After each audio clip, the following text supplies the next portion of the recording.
Welcome back to JK Bose foundation classes. मेरा नाम है ताहिर और आज के इस वीडियो में हम बात करेंगे class 10th English short story number 5 जिसका नाम है द सर्वेंट। तो चैप्टर स्टार्ट करने से पहले आपको बता दें कि इससे पहले के जो सारे वीडियोस हैं ऑलरेडी चैनल पर अपलोड है और अगर आप चैनल पर पहली बार विजिट कर रहे हैं तो चैनल को ज़रूर सब्सक्राइब करके जाएं और साथ में बेल आइकन को प्रेस करें ताकि हम जब भी कोई नई वीडियो अपडेट करें तो उसका नोटिफिकेशन आपको मिले। चैनल पर ऑलरेडी क्लास 10th उर्दू जो है वो अपलोडेड है और क्लास 10th मैथ्स जो है वो भी साथ साथ में अपलोड हो रहा है, तो आप जाकर चैनल में वो सब्जेक्ट्स भी इजीली देख सकते हैं। तो चलिए शुरुआत करते हैं आज के इस चैप्टर की जिसका नाम है the servant. Now start with the reading. लेकिन रीडिंग से पहले आपको बता दें कि इस चैप्टर के जो लिखने वाले हैं वो हैं S.T.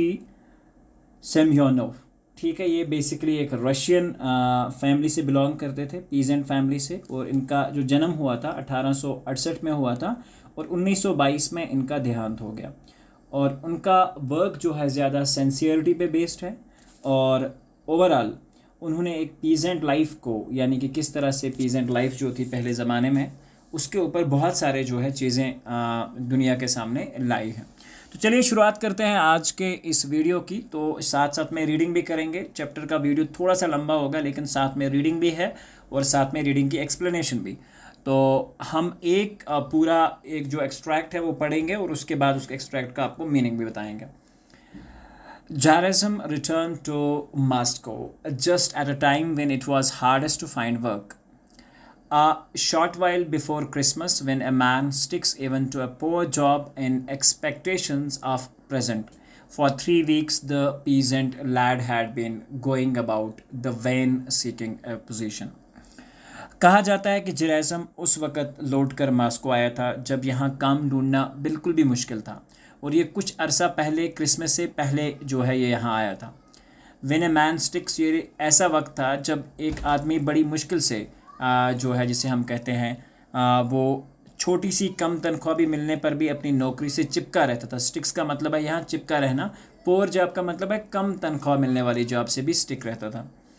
For 3 weeks, the peasant lad had been going about the van seeking the position. और ये लगातार इधर उधर घूम रहा था, ढूंढ रहा था, इधर उधर बेकार घूम रहा था, किसी भी जगह कोई जॉब मिलने के लिए, कोई भी छोटी बड़ी पोजीशन उसे मिल जाए तो ये ढूंढने के लिए घूम रहा था। He stayed with the relatives and friends from his village. वो अपने गांव के आने वाले शहरियों और विलेज में रहने वाले रिलेटिव्स के साथ रहा।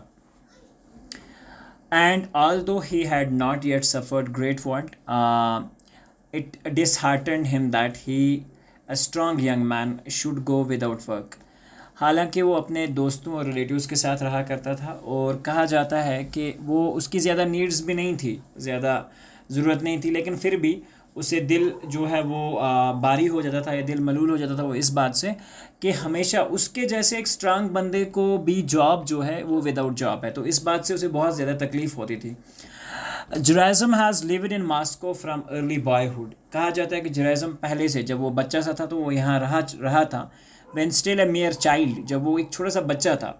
ही had gone to work in brewery as bottle washer. वो एक शराब की दुकान में एक बोतल धोने का काम करता था। And later as a lower servant in a house, और उसके बाद वो एक हाउस के अंदर काम करता था एक नौकर का। In the last 2 years he had been in merchants employ. और कहा जाता था कि वो लगातार इस जॉब को होल्ड कर पाता है, इस जॉब में रहा रहता। And would not still have held that position, और उसने लगातार वो पोजीशन, वो जॉब उसके पास आज भी होती, had would still have held that position, और उसके पास आज भी वो पोजीशन वापस होती। And would still and he had not been summoned back to his village for military duty, और अगर उसे वापस मिलिट्री के लिए ड्यूटी के लिए ना बुलाया जाता। However he had been drafted, और हालांकि he had not been drafted, और वहाँ उसे भर्ती जो है मिलिट्री में जब बुलाया जाता है तो उसे बाद में भर्ती भी नहीं किया जाता। उसकी वजह से उसकी जॉब जो है, जब वो वापस जाता है तो जॉब जो है छिन जाती है। It seemed dull to him in the village. He has not used to country's life, so he decided he would rather count the stones in Moscow than stay there. Every minute it was getting be more and more irksome for some to be tramping streets in idleness. Not a stone did he leave unturned in his efforts to secure any sort of work. He plugged all of his acquaintances. He had even held up people on the street and asked them if they knew of a situation, all in vain. Finally, Gerizim could no longer bear being a burden on his people. Some of them were annoyed by his coming to them, and others had suffered unpleasantness from their masters. On his account, he was altogether at a loss what to do.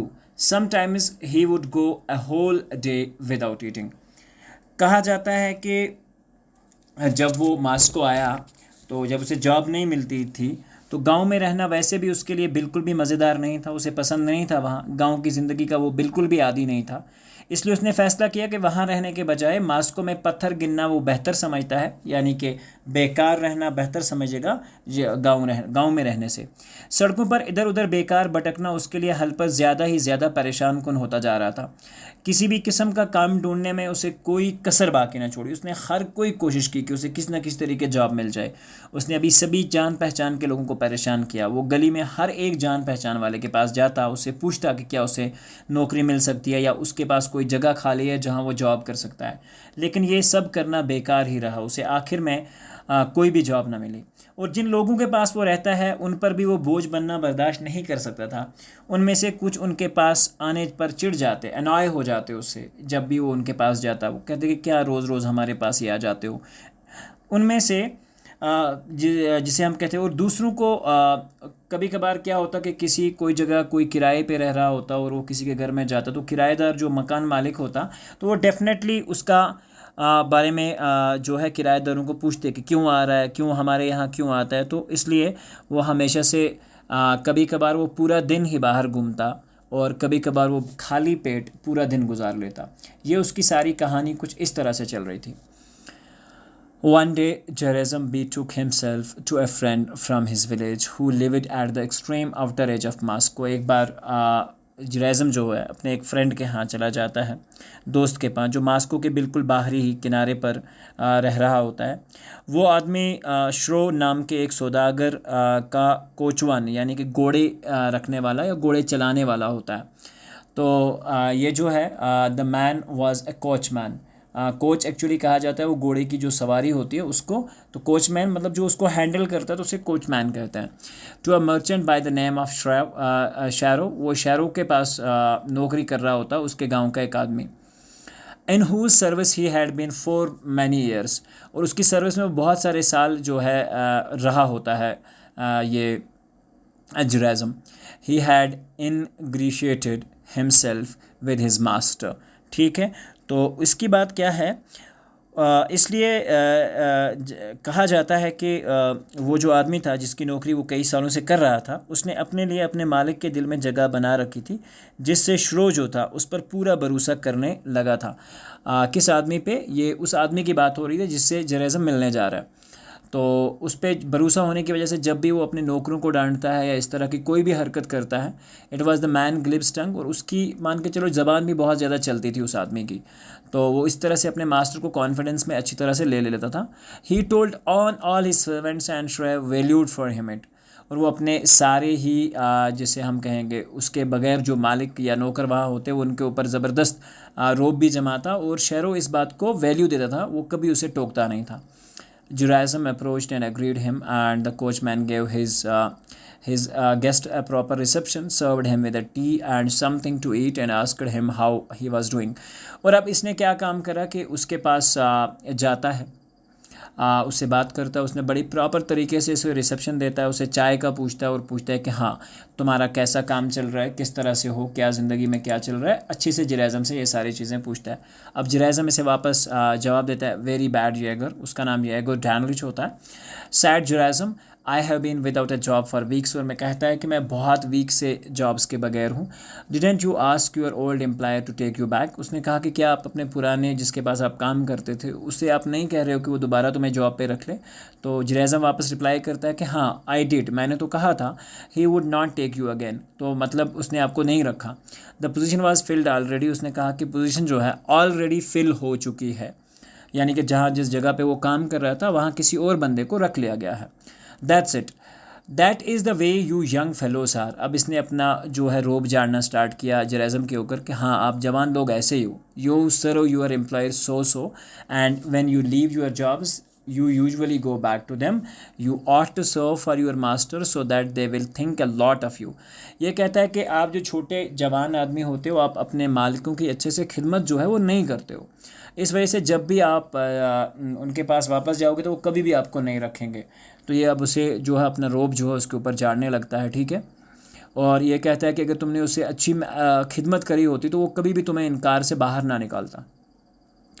तो then they will not refuse you but rather dismiss the man who has taken your place. और हाँ, अगर आपने उनके साथ अच्छा काम किया होता, उनके बगैर जो आदमी आपने रखा होता है या आपकी जगह रखा होता है, तो वो उसे एकदम आपके लिए छुट्टी करते और आपको वापस रख लेते। लेकिन आप लोग क्या करते हो कि अच्छे से सर्व नहीं करते हो और उसकी वजह से आपके मालिक जो हैं आपसे नाराज़ हो जाते हैं।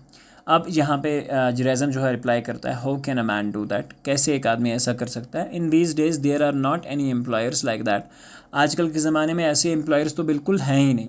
And we are not exactly angels इधर, और कहा कि हम भी तो फरिश्ते नहीं हैं, छोटी छोटी गलतियाँ तो हर एक एम्प्लॉय से होती हैं।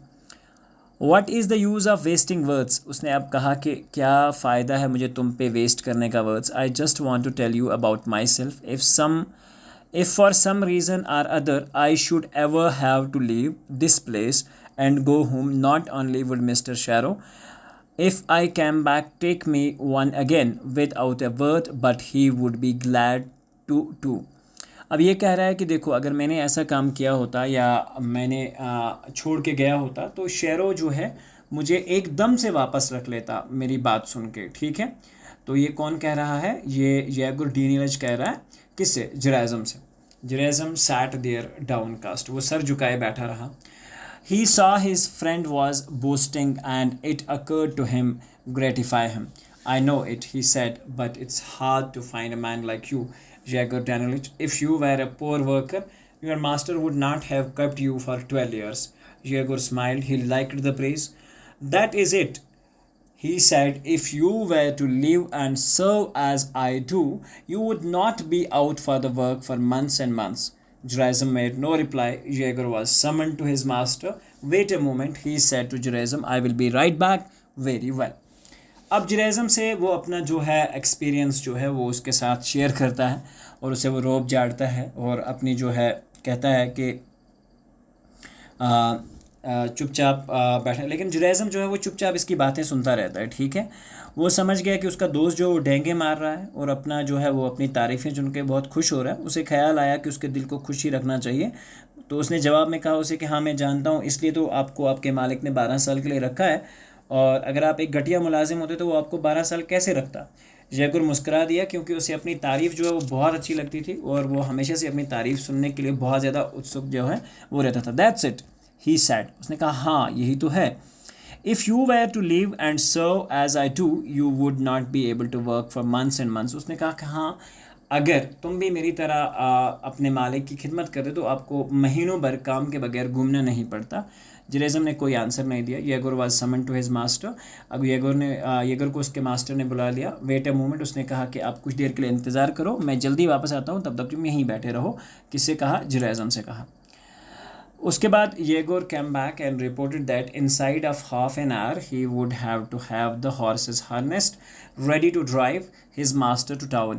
तो उसने कहा कि अब उसका काम आ चुका है, उसे घोड़ों को तैयार करना है और उसके मास्टर को कहीं टाउन में जाना है। He lighted his pipe and took several turns in the room. उसने अपना सिगरेट जो है वो जलाया और बहुत सारे टर्न्स लिए उसी रूम के अंदर जहाँ वो बैठे हुए थे। Then he came to halt in front of Jerusalem, और उसके बाद जेरुसलम के सामने आके खड़ा हो जाता है। लिसन माय बॉय, कहता है कि मेरी बात सुनो। He said if you want, अगर आपको चाहिए, I will ask my master to take you as a servant here. तो उसने कहा कि मैं अपने मास्टर से कहूँगा कि वो तुम्हें यहाँ नौकर की तरह रख ले या नौकरी दे दे। Does he need a man, क्या उसे एक आदमी की ज़रूरत है? अब जुरैज़म ने वापस कहा वी हैव वन। उसने कहा हाँ हमारे पास तो एक आदमी है, but he is not too much good, कि उतना अच्छा नहीं है। ही इज़ गेटिंग ओल्ड, वो बहुत बूढ़ा हो चुका है। And is very hard for him to do the work, और उसके लिए बहुत सख्ती होती है, तकलीफ़ होती है काम करना। It's lucky for us that the neighbourhood is not lively one and the police do not make a फस अबाउट थिंग्स। उसने कहा कि हाँ एक्चुअली हमारे लिए ये खुशकिस्मती है कि हमारे इतने इर्द गिर्द में ज़्यादा भीड़ भाड़ जो है वो नहीं रहती, नहीं तो पुलिस कभी भी आके ये गंदगी वगैरह अगर यहाँ देखती तो just so Alice the old man could manage to keep the place clean enough for them. ठीक है, तो ऑब्वियसली हर जगह पे सफाई के ऊपर जो है बहुत स्ट्रिक्ट एक्शंस लिए जाते हैं। तो इसी तरह ये से कहता है कि हाँ एक्चुअली क्या है कि जो बूढ़ा आदमी हमारे पास काम कर रहा है वो उसकी नुक्ताचीनी करते हुए कहता है कि एक्चुअली चीज़ें हर तरह बहती रहती हैं, हमारे यहाँ करीब में कोई पुलिस नहीं है, नहीं तो हमें बहुत मुश्किल होता। तो उसके बाद क्या है, does he need a man, क्या उसे एक आदमी की ज़रूरत है, तो उसे ये पूछता है। तो वो कहता है कि ये जो बूढ़ा आदमी है हमारे पास वो बिल्कुल काम नहीं कर पाता, तो ये एक रीज़न हो सकता है कि उसे हम निकाल दें तो उसकी जगह तुम्हें रख लें। ठीक है, oh if you can then please do some a word for me. उसने कहा कि हाँ अगर आप ऐसा कर सकते हो तो प्लीज़ आप मेरे लिए एक बात जो है अपने मालिक से ज़रूर कहो। ठीक है, for me Yegor Danilich I will pray for you all my life. मैं आपके लिए अपनी पूरी ज़िंदगी में आपका एहसानमंद रहूँगा। I can not stand being without work no longer. अब मैं और देर काम के बगैर नहीं रह सकता। All right I will speak for you, come again tomorrow. हाँ बिल्कुल सही, मैं कल बात करता हूँ तुम्हारे लिए। And in the mean time take this 10 kopeck piece. ठीक है, तो हाँ ये कुछ कॉपिक पीसेस जो है उसे दे देता है। It may come in handy, तो ये कहता है कि हाँ ये कुछ 10 रुपीज़ की कॉपिक्स ले जाओ, यानी कि कुछ देता है उसे पैसे और कहता है कि ये तुम्हें काम आएंगे, तो अपने पास तुम इसे रख लो। यानी कि बहुत अच्छी तरह से उसे क्या कहता है, मौका देता है अपनी लाइफ को जीने का। और ओबियसली उसे एक गांव के सेम गांव से होने का एक वो जिसे हम कहेंगे सबूत भी देता है। थैंक्स जेगो, then you will try for me. और उसने कहा कि हाँ आप मेरे लिए बोलो, please do me some favour. All right I will try for you. उसने कहा कि हाँ मेरे लिए आप बात करूँगा अपने मालिक से। Gerasim left and Yegor harnessed up the horses. उसके बाद वो घोड़े तैयार करता है। Then he put on his coachman habit, और उसने कोचमैन के कपड़े वगैरह पहनता है। And drew up to the front door, और वो एक्चुअली चला जाता है जहाँ से ये शहरों को वहाँ बैठना होता है, तो उस दरवाजे के सामने ले जाके खड़ा कर देता है। Mr Sharo stepped out of the house, seated himself in the sleigh and horses galloped off. और उसके बाद वो आके बैठ जाता है और हॉर्सेस जो होते हैं वो चल के आगे बढ़ने लगता है। He attended to his business in town and return home. उसने अपनी बिजनेस मीटिंग ख़त्म की और वो टाउन के लिए वापस आ गया टाउन से वापस आ गया। Yegor observing that his master was in good humour. तो येगोर ने देखा कि हाँ उसका मास्टर जो है आज बहुत अच्छे मूड में है। Said to him Yegor, I have a favour to ask of you. तो येगोर ने क्या कहा, बड़े तरीके से कहते हुए कहा कि मुझे एक बात आपसे करनी थी। What's it. अब मास्टर ने कहा क्या है। There is a young man from my village here a good boy, he is without job. कहा कि मेरे गांव से एक लड़का है और वो काम के बगैर है, बहुत अच्छा लड़का है। ठीक है, उसकी तारीफ भी जरिज्म की करते हुए कहा, well wouldn't you take him, क्या आप उसे काम पे नहीं रखोगे। What do I want him from, मुझे किस काम के लिए उसे रखना चाहिए। Use him as a man of all work around the place, वो सारे काम कर लेगा जो भी आप उसे काम करवाना चाहेंगे। तो अब इसने जवाब में कहा, हाउ अबाउट पॉलीकार्पेट। ये होता है वो बूढ़ा आदमी जिसके बारे में अभी तक ये बात कर रहे होते हैं। व्हाट गुड इज़ ही, कितना अच्छा है वो। ये कह रहे उसमें क्या अच्छाई है। अब वापस जो है ये जिसे हम कहते हैं ये को रिप्लाई करते हुए कहता है कि नहीं, it's about time you dismiss him. अब ये टाइम आ चुका है कि हम उसे निकाल देना चाहिए। दैट वुडेंट बी फेयर, उसने कहा कि ये अच्छा नहीं होगा। He has been with me for so many years, वो भी बहुत सालों पुराना मेरे साथ है। I can not let him go just away, मैं उसे नहीं जा सकता विदाउट एनी काज। ये मालिक इसका कहता है कि मैं उसे नहीं निकाल सकता। अब वापस जो है येगुर जो उसे रिप्लाई करता है, supposing he has worked for you for years. हाँ उसने काम तो आपके लिए किया है। He did not work for nothing, उसको तो इस काम के लिए पैसे मिलते थे। He got paid for it. He is suddenly saved up a few dollars for his old age as well, और उसने अपनी ओल्ड एज के लिए बहुत सारे डॉलर्स को सेव कर रखा होगा। Save up, how could he, कैसे, for what, he is not alone in the world, और वो अकेला भी तो नहीं है। He has a wife to support, उसे एक वाइफ को भी सपोर्ट करना है एंड उसे खिलाना पिलाना भी है। His wife earns money too, अब ये कह रहा है कि उसकी वाइफ जो है वो भी पैसे कमाती है। वर्क एज अ चार वुमेन, यानी कि वो भी सफाई वगैरह का काम करती है, झाड़ू वगैरह देती है, तो वो भी पैसे कमाती है। अब ये कह रहा है अपने मालिक से, a lot she could have made enough for them. तो हाँ ऑब्वियसली उन्होंने कुछ तो पैसा अपने लिए जो है वो बचा के रखा होगा। Y should you care about Polycarp. अब आपको क्या है उसके बारे में सोचना है, एंड हिज वाइफ, और उसकी बीवी के बारे में। To tell you the truth he is very poor servant, और वो अब काम नहीं कर पाता। Why should you throw your money away on him, क्यों आप अपना पैसा जो है उसके ऊपर ज़ाया कर रहे हो। He never shovels the snow away, वो कभी भी स्नो को जो है जब बर्फ़ गिर जाती है ऊपर से तो उसे साफ़ करना, रास्ता बनाना, वो कभी वो भी नहीं कर पाता। और डज नॉट एनीथिंग राइट, कोई भी काम वो अच्छे से नहीं करता।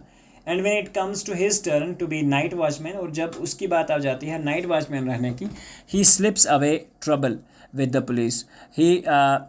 ही slips away at least 10 times at night, वो गिर जाता है बेचारा लगभग 10 बार नाइट को। It is too cold for him, और सर्दी भी बहुत ज़्यादा उसके लिए। You will see some day because of him, अगर वो सर्दी में मर जाता है तो ऑब्वियसली पुलिस के साथ हमें ट्रबल हो जाएगा। तो ये कहानी सारी उसे बताता है। The quarter inspector will descend on रुक, तो ऑब्वियसली जो क्वार्टर इंस्पेक्टर है वो हमें क्या करेगा, बहुत ज़्यादा जो है वो बाद में तंग करेगा। ठीक है, तो ये सारी चीज़ें उसे बताने की कोशिश कर रहा है कि तुम किसी तरीके से इसे जो है निकाल दो। ठीक है, the quarterly inspector will descend on us and it won't be so agreeable for you to be responsible for the Polikarpich. तो वो कहता है कि वो एक्चुअली इंस्पेक्टर जो है हम पर हल्ला बोल देगा, और फिर आपको अच्छा नहीं लगेगा कि आपको पॉलीकार्पेज की वजह से ज़िम्मेदार ठहराया जाए अगर उसे कुछ भी हो जाता है तो। Still it's pretty rough, he is been with me 15 years. वो फिर भी कह रहा है कि नहीं भाई, फिर भी ऐसा करना गलत होगा, वो मेरे पास 15 साल से है, और उसके बुढ़ापे में उसके साथ ऐसा सलूक करना एक गुनाह होगा। ठीक है, तो it will be actually a sin. वो कहता है कि देखो, a sin, why, what harm would you be doing to him, आप उसे कौन सा जुल्म कर, गुनाह, आप कौन सा नुकसान पहुंचा रहे होंगे। वो भूखा नहीं मरेगा, वो खैरात खाने में रहने के लिए चला जाएगा, ये उसके लिए बेहतर ही होगा, अपने बुढ़ापे में सुकून से रह सकेगा। A sin, why would be harming you, what harm would you have been doing to him, so he won't starve, वो भूखा नहीं मरेगा। he will go to the almas house, वो जाएगा खैरात खाने में। I will be better place for him, it will be better place for him to be quiet in his old age, और आराम से रहेगा। शेरो रिफ्लेक्टेड। ठीक है, अब शेरो ने क्या काम करा, उसने रिफ्लेक्ट किया। All right, he said finally, being your friend here I will see what I can do. उसने कहा कि आपका दोस्त होने के नाते मैं देखता हूँ मैं क्या कर सकता हूँ। उसके बाद all right he said finally, उसके बाद क्या कहता है, in his old age I will see what I can do take him sir, I am sorry for him, he is a good boy and he is been without work for a such long time। अब यहाँ पे आप देखो इसने क्या कहा, all right said finally bring your friend here I will see what can I do। ठीक है, उसने कहा कि हाँ मैं देखता हूँ मैं क्या कर पाता हूँ, आपके फ्रेंड के लिए आप आए। शेरो रिफ्लेक्टेड, उसने कहा डू टेक हिम सर। ठीक है, कहा कि अब ये कह रहा है कि हाँ मेरे दोस्त को आप क्या करो सर, उसे किसी भी तरीके से ले लो। I am so sorry for him. ठीक है, मैं उसके लिए, यहाँ पे सॉरी को अलग तरीके से इस्तेमाल किया गया, जनाब उसे ज़रूर रख लीजिएगा, मैं उस पर बहुत रहम आता है। वो एक अच्छा लड़का है और वो बहुत वक्त से बेकार चल आ रहा है। मैं जानता हूँ कि वो अपना काम भी अच्छी तरह करेगा, अपने दोस्त की अच्छी सी तारीफ़ें करता है, वो आपकी खिदमत और वफादारी करेगा। फ़ौजी ड्यूटी के लिए जाने की मजबूरी की वजह से उसने अपनी पुरानी नौकरी जो है वो गंवा दी पड़ती थी, अगर ऐसा ना होता तो उसके मालिक ने उसे जाने न देना था। तो ये सारी कहानी अब उसे बताता है जो उसे जेरेज़म जो है वो बोल के गया था। ठीक है, the next evening Gerasim came again and asked well could you do anything for me, something I believe, first let's have some tea. तो उसने कहा एटलीस्ट कुछ तो मैंने तुम्हारे लिए किया है, चलिए पहले चाय पीते हैं, then we will go to see my master, उसके बाद मैं तुम्हें अपने मास्टर के पास ले चलता हूँ। Something even tea had no allurements for Gerasim, he was eager for the decision. अब यहाँ पे अगर हम देखें तो जिसे हम कहते हैं कि चाय में भी उसके लिए कोई भी मज़ा जो था वो बिल्कुल नहीं था।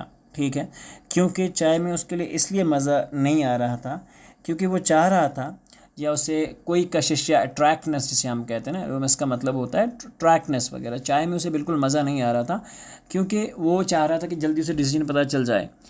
ठीक है, अब क्या हुआ कि उसके बाद but under the compulsion of politeness to his host he gulp down 2 glass of tea, और किसी तरह से मजबूरी उसने 2 ग्लास के चाय के जो कप है वो पी लिए. And then we took themselves to Sharo. Sharo asked Joyce where had he lived before and what work he could do. Then he told him he was prepared to engage him as a man of all work. ठीक है, तो उसे अब interview किया, मान के चलो कि तुम क्या काम कर सकते हो, क्या चीज़ें वो हैं. And he could come back the next day ready to take the place. Juraism was fairly stunned by the great stroke of fortune. वो बहुत खुश हुआ. So overwhelming was his joy that his legs would scarcely carry him. He went to the coachman's room and Diego said to him. आई बात समझ. अब यहाँ से जो है कहानी शुरू होती है अच्छे से. ठीक है, सो अब अगर हम बात करें ओवरऑल में, जब वो वहाँ आता है, उसे चाय के लिए ऑफ़र किया जाता है और फिर अपने मास्टर के पास लिया जाता है, तो ठीक है मेरे बच्चे, इस बात का ध्यान रखना. अब ये उसे थोड़ी सी नसीहत जो वो दे रहा है. ठीक है, ये गुड सेड टू हिम. अब ये कहानी में और सारी चीज़ें अभी आने वाली हैं. वेल माई लैड सी, मेरे बच्चे सुनो. ठीक है, to it that you do your work right, हमेशा से अपना काम अच्छे से करना. So that I should not have to be ashamed of you, ताकि तुम्हारी वजह से मुझे अशैम नहीं होना पड़े. You know what masters are like, तो आपको पता है कि मालिक कैसे होते हैं. If you go wrong once they will be at you forever after with their fault finding and never give you peace. Do not worry about that, Diego Danillich. Well. Judaism took leave, crossing the yard and to go out by the gate. ठीक है, अब यहाँ पे आप देखो क्या है कहानी जो है. उसने वापस से कहता है कि आप फिक्र मत करो, कोई कुछ नहीं होगा. ठीक है, मैं कुछ अच्छा करूँगा. जुडाइज़म ने अलविदा कहा. गेट से बाहर जाने के लिए आंगन को पार करते हुए पिलकार पिच के कमरे आंगन की तरफ जो है पड़ता था. ठीक है, और वो खिड़की में से आती हुई रोशनी की शुआ जुडाइज़म के रास्ते के आर पार पड़ रही थी. कहा जाता है Gerasim took leave crossing the Polikarpich's room gave on the yard and a broad beam of light from the window fell across Gerasim's way. और थोड़ी सी खिड़की से आने वाली जो लाइट थी वो जुडाइज़म के रास्ते में पड़ी. He was curious as to get a glimpse of his future home. तो एटलीस्ट उसे क्योंकि अब वो उसे उसी के रूम में रहना था, तो उसने देखा. But the panes were all frosted Gerasim's way. He was curious as to get a glimpse of his future home, but the panes were all frosted over and it was impossible to peep through.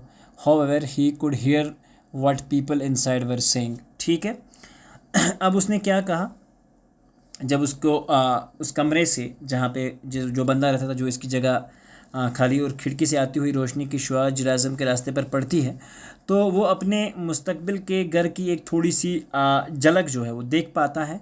लेकिन खिड़कियों के शीशे गैर शफाफ थे, यानी कि जिसे हम वो अंदर से झांकना पाना जो था वो नामुमकिन था. लेकिन फिर भी वो सुन पा के अंदर की तरफ बातें जो लोग अंदर कर रहे थे, तो लोग क्या कह रहे थे वो उसे सुनाई दे रहा. अब हम क्या करेंगे, एक औरत की आवाज़ में कहा गया. ठीक है, what will we do now was said in a women's voice. एक आदमी की वुमेन की वॉइस में ये पूछा था कि अब हम क्या. I don't know a man undoubtedly Polikarpich replied. Go begging I suppose. ठीक है, तो वो अपने आप में कह रहा था कि अब हम क्या करेंगे. अब वो लगता है कि हाँ, अब हमें बेगिंग ही करनी पड़ेगी, या और कोई रास्ता हमारे पास जो है वो बचा नहीं है. ठीक है, तो ये जब आवाज़ें जो उसके कान, I do not know a man undoubtedly जिसे हम कहते हैं, तो हम सिर्फ यही कर सकते हैं या भीख मांग सकते हैं, हमारे पास और कोई तो रास्ता है नहीं और कुछ करने को रहा नहीं. इस औरत ने कहा. ओह, हम गरीब लोग कितनी दुखी ज़िंदगी बसर करते हैं. That is well we can do, there is nothing else we can do. Oh we poor people, what a miserable life we lead. We work and work from early morning till night, day after day, and when we get old then it's away with you. और कहते हैं कि हम दिन रात अपने मालिकों की खिदमत करते रहते हैं, और जब हम बूढ़े हो जाते हैं तो वो कहते हैं कि हमें तुम चले जाओ. What can we do? Our master is not one of us. It would not be worth the while to say much about it. He cares only for his own advantage. अब यहाँ पे आपस में बातें. All the masters are so mean. They don't think of anyone but themselves. It does not occur to them that we work for them honestly and faithfully for years and use up our best strength in their service. They are afraid to keep us a year longer, even though we have got all the strength we need to do their work. If we were not strong enough, we would go of our own accord. The Masters is not so much to blame at his as his coachman. Diego Danillich wants to get a good on for his friend. अब ये कहानी जो है इन दो गरीब Polycarp जो उसकी wife को भी जो है वो पता चल चुकी होती है, ठीक है। तो उसके बाद क्या है, आगे हम अगर समझें तो आपस में बात करते हुए कह रहे होते हैं, और जब हम बूढ़े हो जाते हैं तो हमें काम से निकाल हम क्या कर सकते हैं, हमारा मालिक हमारे हक़ में नहीं है और वो हमारे ख़िलाफ़ हो चुका है, उसके इसके बारे में कुछ ज़्यादा बात करने से कोई फ़ायदा होगा नहीं, वो सिर्फ़ अपने फ़ायदे की ही फ़िक्र करता है। ये औरत अब कह रही है सभी मालिक बहुत नीच होते हैं, वो अपने सिवा किसी और दूसरे के बारे में नहीं सोचते। इन्हें यह ख़याल नहीं आता कि हम बरसों तक उनके लिए ईमानदारी और वफ़ादारी से काम करते हैं और उनकी ही खिदमत में पूरी ताकत लगा देते हैं। वो हमें 1 साल भी और ज़्यादा रखने से डरते हैं, और अगरचा उनका काम करने के लिए हमारे पास पूरी ताकत भी होती है, अगर हमारे पास ताकत नहीं होती तो हम पहले ही अपनी मर्ज़ी से चले जाते। मालिक का इतना कसूर नहीं है जितना उसके कोचवान का है। ये इतना कोचवान जिसे हम कहते हैं ना, वही। तो ये कह रही, ये जवाब देता है येगोर डैनिलिच अपने दोस्त के लिए एक अच्छी जगह चाहता है, वो अपने दोस्त के लिए जगह चाहता है। अब ये क्या कह रहा है, उसे ये समझा रहा है वाइफ को, अपनी Polikarpich. Yes he is a serpent, आई बात समझ, हाँ वो एक सांप है, वो जानता है, ठीक है। He knows how to wag his tongue, उसे पता है कि उसकी ज़बान कैसे चलानी है। You wait you foul mouthed beast, I will get even with you, I will go straight to the master and tell him how the fellow deceives him, how he steals the hay and the fodder. I will put it down in writing and he can convince himself how the fellow about as all. Do not old woman, don't sin. अब यहाँ पे क्या कहता है कि यहाँ जिसे कहता है जो इसका हस्बैंड होता है पॉलीकार्पिच, वो जानता है कि वो कहता है कि ये सारी कहानी उसी की है। तो वो कहता है कि उसे अपनी ज़बान घुमानी आती है, अब इंतज़ार करो, मैं उसे बोलता हूँ कि किस तरह से वो तुम्हारे जानवरों के जो चारा बराबर है उसके हिसाब में गड़बड़ करता है। मैं सीधी मालिक के पास जाऊँगी और उसे बताऊँगी कि किस तरह वो आदमी उसे धोखा देता है। तो वो सारी कहानी उसके बारे में कहना, किस तरह वो भूसा और चारा चोरी करता है, मैं ये सब लिख कर दूँगी और वो ख़ुद जांच करने के बाद मान लेगा कि वो आदमी हम सब के बारे में कैसा झूठ बोलता है। तो अब ये उसे सारी कहानी जो है ये उसे कह रही होती है उस कमरे में। तो ये सारी चीज़ें जो हैं, सो इसके बीच में क्या होता है, he should see with his own eyes, तो उसे पता चल जाएगा मालिक को सारी चीज़ें। The old woman burst out sobbing, Gerasim heard all that. अब ये सारी जो कहानी बाहर चल रही थी तो जुरैज़म के अब ये यहाँ पे एक चीज़ आप ध्यान रखो कि do not old woman don't sin, हाँ ऐसा मत करना, ये बूढ़ी औरत ये मत करना, गुनाह है, ठीक है। Sin, it's not what I said all true, क्या मैंने ये कहा ये सच नहीं है। I know to a dot what I am saying and I mean to tell the straight out to the master, he should see with his own eyes, why not, we what can we do now anyhow, where shall we go, he ruined us। अब ये क्या काम करती है कि हाँ मैं तो कहूँगी ही, ठीक है, मैं पूरी तरह जानती हूँ जो मैं कह रही हूँ और मैं सचमुच जाकर ये बातें मालिक से कह दूँगी। उसे ख़ुद अपनी आंखों से देख लेना चाहिए कि ऐसा क्यों कर हो रहा है। अब हम कर ही क्या सकते हैं, हम कहाँ रह जाएंगे, उसने हमें तबाह कर दिया है। बूढ़ी औरत ज़ोर ज़ोर से सिसकियाँ भरने लगी। द ओल्ड वुमन बर्स्ट इन सोबिंग, मतलब सिसकियाँ लेने लगी दुख की वजह से। एंड इट स्टेब्ड हम लाइक अ डैगर, ठीक है। तो जुरैज़म ने ये सब सुन लिया और उसे एक खंजर के चुभने जैसा महसूस हुआ। उसे महसूस हुआ कि वो उन बूढ़े लोगों पर कितनी मुसीबत लाने जा रहा है, ठीक है। He realized what misfortune he would be bringing to the old people and it made him sick, और उसकी वजह से at heart he stood there a long while saddened, lost in thought. Then he turned and went back into the coachman's room. Ah, you forgot something. ठीक है। और उसके बाद वो कुछ देर तक इनकी बातें सुनता रहा, और जब उसे बहुत तकलीफ़ हुई वो लौट के वापस जो है येगर के रूम में चला जाता है। अब उसे वो रिप्लाई करता है, यू फॉरगेट समथिंग, शायद आप कुछ भूल चुके हो, यानी कि शायद आपको कुछ भूल गया है यहाँ पे। नो येगर डैनियलिच जोरेज़म स्टैमर्ड आउट, नहीं नहीं नहीं, मुझे कुछ भूला नहीं है। आई हैव कम लिसन, मैं आया हूँ तो अब तुम सुनो। I want to thank you ever and ever so much for the way you received me. तो उसने कहा कि मैं तुम्हारा बहुत शुक्रिया अदा करना चाहता हूँ कि किस तरह से तुमने मुझे रिसीव करा। Me and all the trouble you took for me, but I can not the place. ठीक है। तो उसने अब इसे जाते जाते क्या कह दिया कि मैं बिल्कुल इस जगह काम जो है वो नहीं करूँगा। ठीक है। तो ये एक्चुअली क्या हुआ कि नहीं, मैं यहाँ काम नहीं करने आया, बहुत शुक्रिया कि तुमने मेरे लिए इतना किया, तुमने मुझे बहुत अच्छे से रिसीव किया, अपने मालिक से मेरी बात की और मुझे नौकरी के लिए मेरी बात की। तो अब ये जवाब देता है कि हाँ okay, what does it mean, nothing, I don't want the place. उसने कहा कि नहीं, मुझे ये जगह जॉब नहीं करनी है। I will look for another one for my self, मैं खुद अपने लिए कोई और दूसरी जगह ढूंढूंगा। ये अगर फ्ली इनटू रेज। ठीक है। ये अगर बहुत ही गुस्से में आ गया, क्या तुम मुझे बेवकूफ़ बनाना चाहते हो? क्या यही बात थी, नामाकूल आदमी? Nothing, I do not want that place, I will look for another. ये अगर फ्ली इनटू टीयर्स, और वो बहुत गुस्से में आ जाता है। Did you mean to make a fool of me, क्या आप मुझे बेवकूफ़ समझ रहे हैं? डिड यू इडियट, और उसे कहता है कि तुम इडियट हो, बेवकूफ़ हो। You come here to mock, आप यहाँ आते हो, किस लिए आए हो यहाँ पे? मतलब बहुत ज़बरदस्त जो है, मीक होता है दब कर रहने वाला। ठीक है। Try for me and then you refuse to take the place, you rascal. अब बहुत सारी गालियाँ वगैरह से दे देता है। यू हैव डिसग्रेस्ड मी, आपने मेरी इज्जत कम कर दी। Gerasim found nothing to say in reply. He reddened and lowered his eyes, वो चुपचाप करके सुनता रहा। ठीक है। सो सीधे ही उसने कहा कि मैं बिल्कुल भी ऐसी जगह काम नहीं करूँगा, मेरे लिए कोशिश कीजिए। ठीक है। उसे बहुत सारी गालियाँ दी, कहा बदमाश, तुमने मुझे बेइज्जत किया, ये सारी चीज़ें की। जोरेज़म को जवाब देने के लिए कुछ न सूझा, उसका चेहरा जो है बिल्कुल लाल पड़ गया।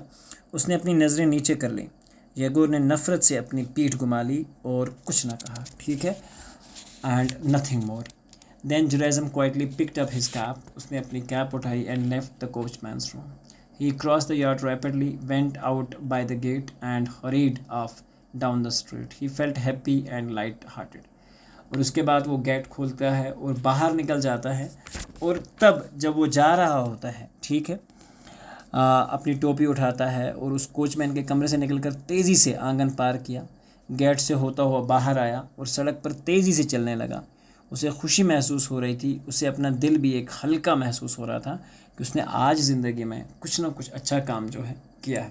तो सबक हमें ये मिलता है कि हमें अपने काम के लिए या अपनी लालच के लिए किसी भी गरीब या किसी भी ऐसे शख्स के रिज़्क पे ऊपर सांप की तरह नहीं बैठ जाना है। ठीक है। अपना काम करना है और हमेशा से अपने लिए एक स्पेशल पोजीशन ढूंढनी है। कभी किसी के कमाए हुए रिज़्क की तरफ नहीं देखना है, क्योंकि अल्टीमेटली एट द एंड ये आपको सारी चीज़ें जो है बहुत तकलीफ़ देंगी और आप ये सारी चीज़ें जो है किसी भी तरीके से बर्दाश्त जो है वो नहीं कर पाओगे। तो यहाँ पे होता है हमारा आज का ये चैप्टर कंप्लीट। उम्मीद करते हैं कि आपको ये चैप्टर अच्छे से समझ आया होगा। मिलते हैं इस चैप्टर के क्वेश्चन एंड आंसर्स में। जब तक के लिए अपना ध्यान रखें। अल्लाह हाफिज़ व नेगेबान।